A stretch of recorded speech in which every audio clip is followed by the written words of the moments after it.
Peace, family. This is the day after the No Kings rally. And I know a lot of you probably received text messages asking you to come out and demonstrate with this. I received this message a few times. And what am I seeing right now? People asking, what's next? What's the plan? And there was no plan. They're talking about now the organizers are going to come together to find out what the next step is going to be. All those people who participated are asking and wondering what's next. You see, I did a video the other day speaking about my organization, Citizens of the African Order, which is an LLC. And my organization and these other organizations have one glaring difference. I actually put thought to mine. These people got a No Kings rally together in response to the tax credits that's about to expire. And you had what they said 3.5 to 6 or 7 million people across the country protesting. Now let's just look at that for 1 second. Here we are 9 months, 10 months into Donald Trump's administration. And you had between 3 and 7 million people, well over in every half the country, half the states in this country protesting Donald Trump's administration. And what is this man doing? Donald Trump went to play golf. He wasn't concerned a bit. And you know why? Because this demonstration is going to be just like everything else to support the establishment 100%. So all those people that's in the streets today, you're going to be right back serving the same administration tomorrow. What type of planning is that? And do you know what else Donald Trump has done? George Santos, a Republican, who pled guilty to misrepresenting his position, stealing money, millions of dollars, and was sentenced to 7 years in prison. 3 months after his sentence, Donald Trump commuted his sentence, set him free. And what was the driving force behind this decision? Despite all the wrong that this man has admitted fault to, Donald Trump said, well, at least he had the sense to vote all Republican. Every time he voted for Republicans every single time. See, when you have a politician or political leaders that put loyalty above the law, this is why you have people in the streets protesting. And to have this many people protesting with no plan forward is absolutely ridiculous. Like I said, my organization puts a stop to this nonsense. And for that, because I have an actual plan. And our plan consists on monthly contributions. But before you donate a dime, you have to first adhere to our mandated values and principles, which is our red, black, and green laws. Our red law speaks to the purpose that God created us to be in his image, to justify his glory. This is going to give our people a reason, a rightful reason, to feel good about themselves and uplift the morality of our people. The black law responds to the commands that God gave us on how we are supposed to treat each other. God says that the world will know you by how you treat each other.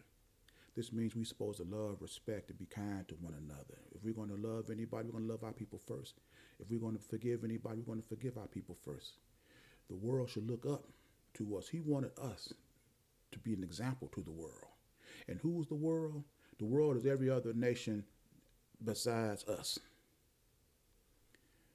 Our green law pertains to how God wanted us to have dominion of the land, This is how we identify where we are. So no matter where we are, whether it's on this planet, you want to be a part of this organization and you adhere to our mandate, values, and principles, in order for us to have dominion over the land, we have to have ownership and control and influence over the businesses, industries, and institutions within our land. That means we have to have control over our schools, our hospitals, our economics, our businesses, our industries, our institutions, and we have to have the right to self-govern our own affairs. God didn't put us on this planet to be ruled over by any other nation. This is why I said, we have a monthly contribution. If you adhere to these beliefs and you want control over your economics, over your politics, over your quality of life, living life the way that we feel you should be living it.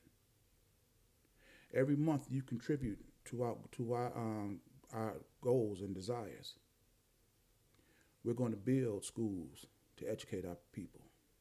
We're going to build businesses to employ our people, to give our people an economic base to stand on. We're going to expand the existing numbers of black farmers to feed our people. We're going to have control over our economics. We spent over $1.6 trillion in this U.S. economy, and yet we're last in everything. That's absolutely ridiculous. We're going to go after that 1.6 million. Every business, every industry, every institution that comprise that 1.6 trillion. And we're going to take it and we're going to reduce the cost of living in this country and protect what we have by having ownership and control and influence over our businesses, industries, and institutions. And for those who might say, well, Jonathan, how do you know you can lower the cost of things? Let me give you two quick examples. Let's say out of the 3.5 million people that was protesting in the streets, like I said, they say it was up to 7 million. Let's just go with the 3.5. Let's say out of 3 million of those people, what reason did they have to protest? All of them wasn't out there just for one. Some of them was, most of them was for the tax subsidies. And before I get into that, let me say this. The tax subsidies are so important is because the money that you pay right now for your insurance is because the tax subsidies exist. If these tax subsidies cease to exist, then your right to health care is going to go up because you're going to pay the part that the government is paying. And you can barely afford to pay that.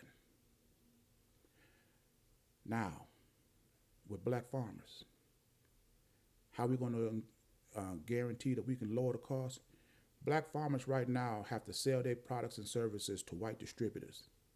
And then they turn around, after they tack on their profit margin, they sell their goods and services to the Walmarts, to the Krogers, to the Piggly Wigglies, to the Targets, to whatever. And then we have to buy them from them. What we're going to do with our monthly contributions, we're going to create new avenues for our black farmers. We're going to create networks that go straight from black farms straight to black supermarkets.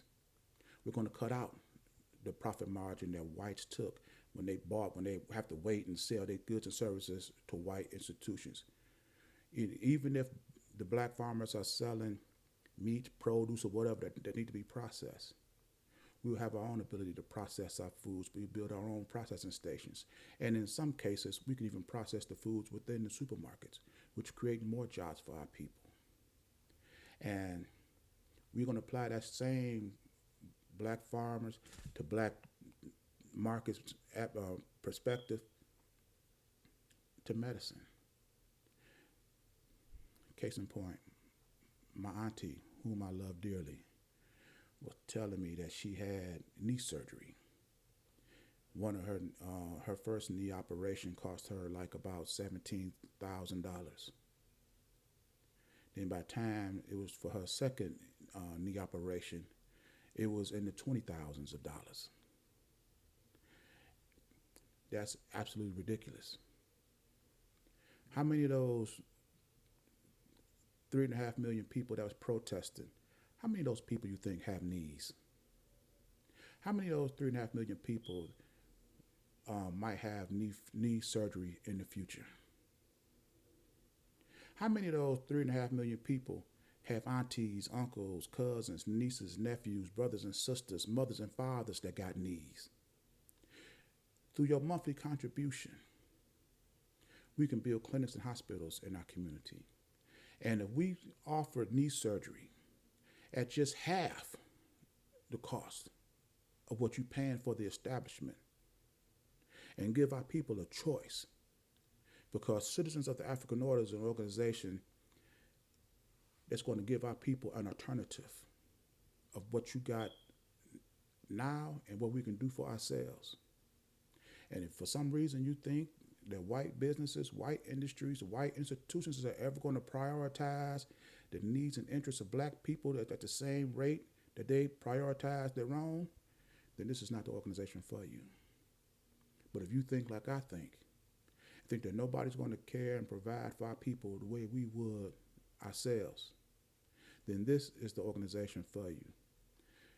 Not only are we going to give our people an option, a choice, we're going to put an end to this marching in the streets, protesting.